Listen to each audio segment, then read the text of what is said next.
Hello friends, जैसा कि आप जानते होंगे डीएनए रेप्लिकेशन बायोलॉजी का एक बहुत ही इंपॉर्टेंट पार्ट है और इसमें से हर साल नीट या एम्स के एग्ज़ाम में क्वेश्चन पूछे जाते हैं और इसे याद करना भी काफ़ी टिपिकल होता है। तो इसे याद करने के लिए हमने ट्रिक बनाया है जिससे आप इसे आसानी से याद कर सकते हैं। तो सबसे पहले देख लेते हैं इसके एंजाइम्स। जिसे याद करने का ट्रिक है ही टेक डबल रन लाइटली। तो इससे आपको इसके एंजाइम्स याद हो जाएंगे। तो ही फॉर हेलिकेज, टेक से टोपोइसोमरेज, डबल से डीएनए पॉलीमरेज, रन से आरएनए प्राइमेज एंड लाइटली से लाइगेज। तो ये इसके एंजाइम्स का सीक्वेंस है, यानी कि कौन सा एंजाइम पहले काम करता है उस तरह आप इसे याद कर सकते हैं।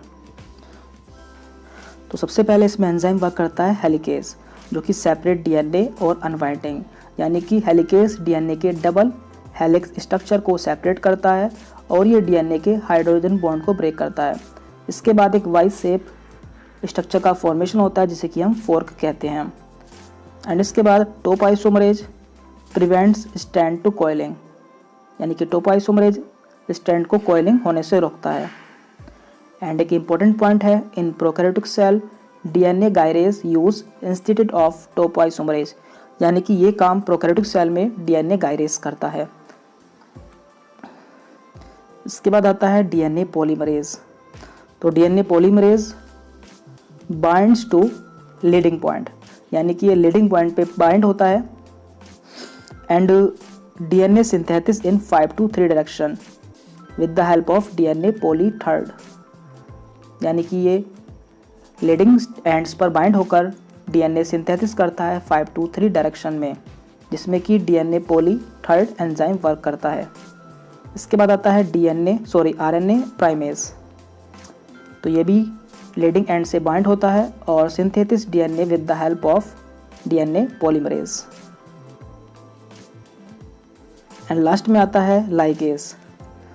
तो joint DNA sequence into 2 continuous double strand into 5 to 3 direction discontinuously, यानी कि लाइगेज लास्ट में जो नए सीक्वेंस बनते हैं उन्हें डबल स्ट्रैंड के रूप में जोड़ देता है।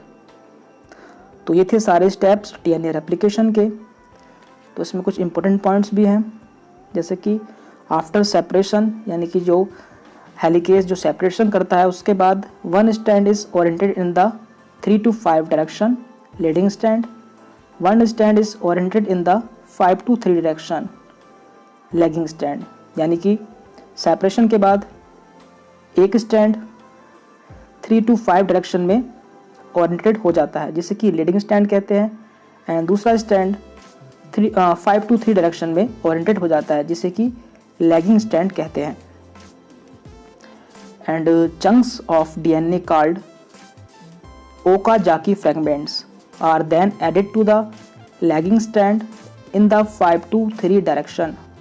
चंक्स मीन्स हिस्से, यानी कि डीएनए के हिस्से जिन्हें कि ओकाजाकी फ्रैगमेंट्स भी कहते हैं, लैगिंग स्ट्रैंड में 5 to 3 डायरेक्शन में ऐड हो जाते हैं। तो ये थे डीएनए रेप्लिकेशन के इंपॉर्टेंट पॉइंट्स जिसमें से क्वेश्चन पूछे जाते हैं। बाकी हम इसके नेक्स्ट वीडियो में इसके क्वेश्चन आपके साथ शेयर करेंगे जो कि आए हुए हैं और उनके आने के चांसेस काफ़ी ज़्यादा हैं।